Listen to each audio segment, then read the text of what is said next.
Good morning everyone. हम thermochemistry के बारे में पढ़ रहे थे। थर्मोकेमिस्ट्री की आज की क्लास में हम किरचॉफ इक्वेशन के बारे में पढ़ेंगे। तो लास्ट क्लास में हमने देखा था कि हीट ऑफ रिएक्शन क्या है, स्टैंडर्ड हीट ऑफ रिएक्शन क्या है, या फिर मैं ये कहूँ कि standard enthalpy change of the reaction क्या है, और कांस्टेंट वॉल्यूम पर हीट ऑफ रिएक्शन क्या होगी, कांस्टेंट प्रेशर पे हीट ऑफ रिएक्शन क्या होगी। आज हम बात करेंगे किरचॉफ इक्वेशन की। किरचॉफ इक्वेशन क्या है और कैसे इसको हम डेराइव करें। किरचॉफ इक्वेशन,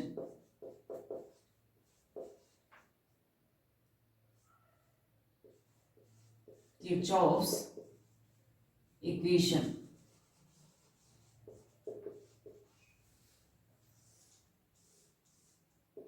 किरचॉफ इक्वेशन क्या है और किससे रिलेटेड है। देखिए, एक रिएक्शन को अगर अलग अलग टेम्परेचर पे करवाया जाए तो रिएक्शन के दौरान जो भी एनर्जी चेंज होगा, जो भी ऊष्मा परिवर्तन होगा, या फिर मैं ये कहूँ कि जो भी एंथैल्पी परिवर्तन जो होगा वो क्या आएगा, अलग अलग आएगा। क्योंकि हम जानते हैं कि एंथैल्पी या फिर मैं ये कहूँ एनर्जी, ये क्या है, टेम्परेचर का फंक्शन है।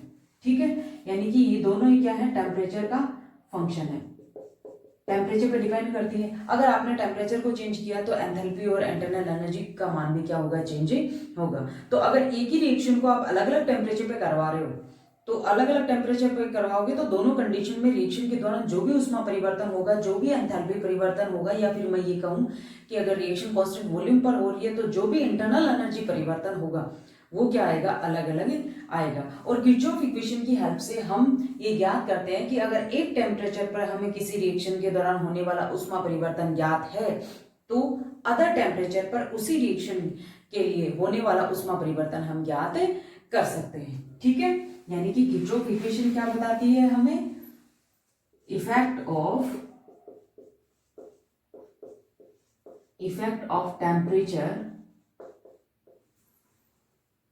on enthalpy change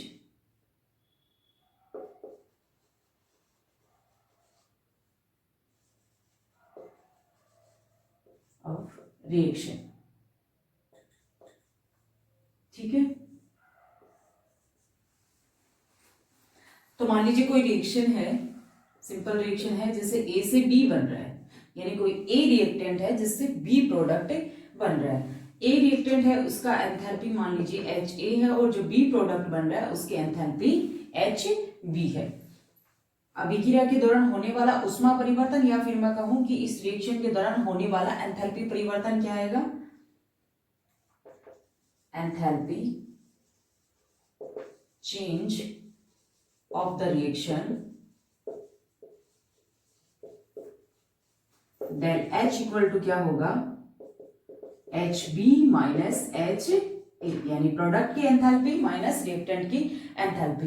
देखिए, किसी भी रिएक्शन के लिए हम एंथैल्पी चेंज या इंटरनल एनर्जी चेंज ये सब ज्ञात करते हैं, क्योंकि ये जो एनर्जीज हैं, थर्मोडायनेमिक एनर्जीज हैं, इनकी एब्सोल्यूट वैल्यू हम ज्ञात नहीं कर सकते। पर्टिकुलर हम ये नहीं बता सकते कि एच बी की एंथैल्पी कितनी है, एच ए की एंथैल्पी कितनी है। हम ओनली इनका जो एंथैल्पी चेंज है, या फिर कहूँ एनर्जी चेंज है, इंटरनल एनर्जी चेंज है, यही ज्ञात कर सकते हैं। यानी इनका एब्सोल्यूट वैल्यू ज्ञात नहीं कर सकते, इनमें परिवर्तन ज्ञात किया जा सकता है। तो एंथैल्पी चेंज क्या है, del H equal to H B minus H A. Equation first, differentiate the above equation, differentiate the above equation with respect to temperature at constant pressure।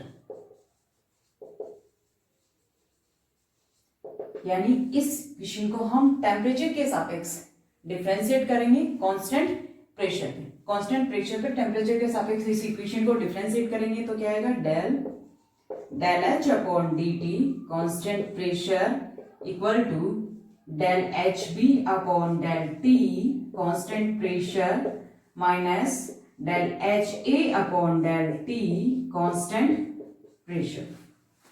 ठीक है, इस टर्म को ध्यान से देखिए, क्या बता रही है, कांस्टेंट प्रेशर पर टेम्परेचर के सापेक्ष एंथैल्पी चेंज क्या होता है। कांस्टेंट प्रेशर पर टेम्परेचर के सापेक्ष एंथैल्पी चेंज किसको रिप्रेजेंट करता है? हीट कैपेसिटी को रिप्रेजेंट करता है। वी नो दैट, हमने पहले पढ़ा है ना ये, we know that del H upon del T at constant P equal to क्या होता है? सीपी। कांस्टेंट प्रेशर पर हीट कैपेसिटी, स्थिर दाब पर उष्मा धारिता। ठीक है, तो इस वैल्यू को यहां पुट करेंगे।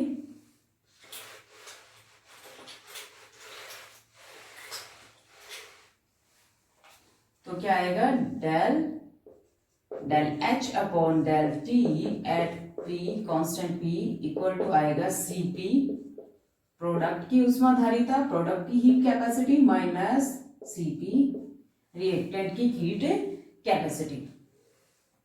Del H upon del T at constant P equal to आएगा del CP. Del CP means reactant और प्रोडक्ट की जो भी हीट कैपेसिटी है उसका डिफरेंस। ठीक है, प्रोडक्ट और रिएक्टेंट की हीट कैपेसिटी का डिफरेंस एट कांस्टेंट प्रेशर।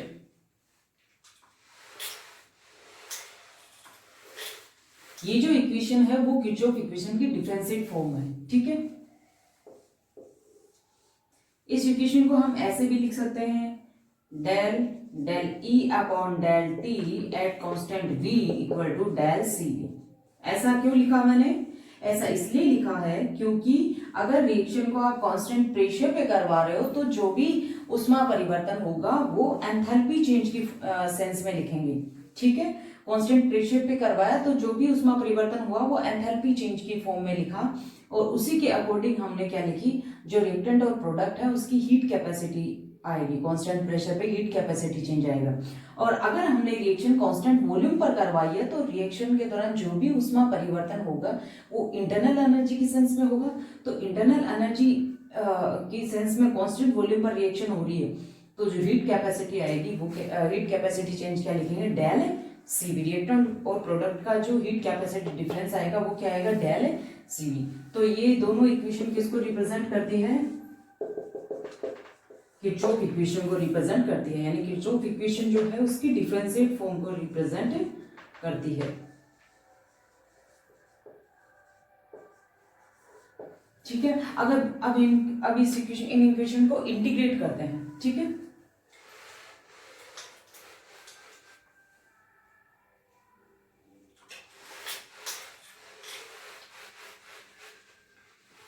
मान लीजिए ये इक्वेशन है। ठीक है, इसको इंटीग्रेट करेंगे। इंटीग्रेट मींस अगर रिएक्शन आपने एक बार रिएक्शन को T1 टेम्परेचर पे करवाया, एक बार आपने रिएक्शन को T2 टेम्परेचर पे करवाया।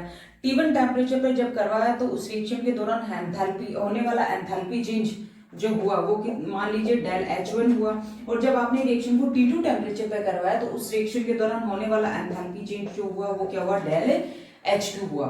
तो ठीक है, तो इस integrate the above equation, integrate the above equation, क्या लिखेंगे? Del D del H, enthalpy change कहां से कहां हुआ? डेल H1 से क्या होगी? डेल H2 होगी, equal to del Cp, dt को मैं इधर ले जाऊं, dt टेम्परेचर हुआ T1 से T2,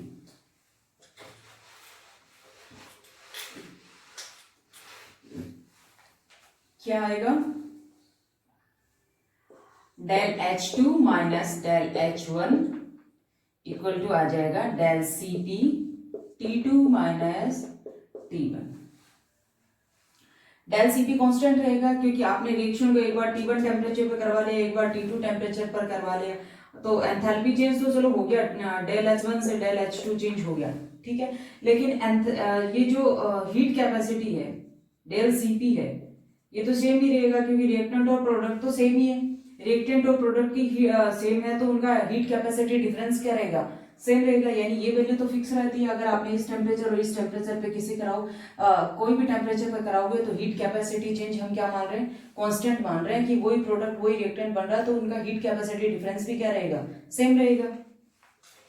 चेंज क्या होगा? आपने अगर टेम्परेचर T1 से T2 किया है तो उस दौरान जो एंथैल्पी चेंज हुआ है ये कहूँ कि जो एनर्जी चेंज हुआ वो क्या आ जाएगा, अलग अलग आ जाएगा। तो मैं ये कहूँ डेल H2 इक्वल टू क्या लिखेंगे, del H1 plus del Cp T2 minus T1। ठीक है, ये इक्वेशन क्या कहलाती है, ये इक्वेशन भी क्या कहलाती है, किरचॉफ इक्वेशन कहलाती है, यानी integrate form of Kirchhoff equation कहलाती है। इस इक्वेशन की हेल्प से हम क्या ज्ञात कर सकते हैं, देखिए T1 टेम्परेचर पर अगर हमें पता है कि इस रिएक्शन के दौरान कोई रिएक्शन है, उसके दौरान होने वाला एंथैल्पी चेंज या एनर्जी चेंज कितना है, डेल H1 है। अब हमें T2 टेम्परेचर पे उस रिएक्शन में होने वाला एंथैल्पी चेंज याद करना, तो ये वाली वैल्यू तो कांस्टेंट रहेगी, नियत रहेगी। ठीक है, यानी कि अगर T1 टेम्परेचर पे करा हुआ है, T2 टेम्परेचर पे करा हुआ, दोनों ही कंडीशन में प्रोडक्ट और रिएक्टेंट वही है, क्योंकि वो एक ही रिएक्शन की बात कर रहे हैं, तो रिएक्टेंट और प्रोडक्ट का जो एनर्जी जो हीट कैपेसिटी डिफरेंस है वो तो फिक्स रहेगा। और टेम्परेचर आपने चेंज किया है, तो जो अनदर टेम्परेचर है उस पर जो एंथैल्पी चेंज आएगा वो हम इस इक्वेशन की हेल्प से ज्ञात कर लेंगे। तो ये इक्वेशन क्या कहलाती है, integrate form of Kirchhoff equation. ठीक है, इसको हम ऐसे भी लिख सकते हैं डेल E2, क्योंकि अगर रिएक्शन कांस्टेंट वॉल्यूम पे हो रही है तो वो ये कांस्टेंट वॉल्यूम पे हो रही है, तो एनर्जी चेंज किसकी फॉर्म में लिखेंगे, इंटरनल एनर्जी की सेंस में लिखेंगे, del E2 equal to del E1 plus del CV T2 minus T1। अगर इंटरनल एनर्जी आपने लिए यानी रिएक्शन कांस्टेंट वॉल्यूम पर लिए, तो हीट कैपेसिटी चेंज किसकी फॉर्म में लिखेंगे, CV की फॉर्म में लिखेंगे। ये दोनों इक्वेशन किसको रिप्रेजेंट करती है, integrate form of Kirchhoff equation. ठीक है, देखिए किरचॉफ इक्वेशन की सहायता से हम ये भी कर सकते हैं कि मोस्ट ऑफ रिएक्शन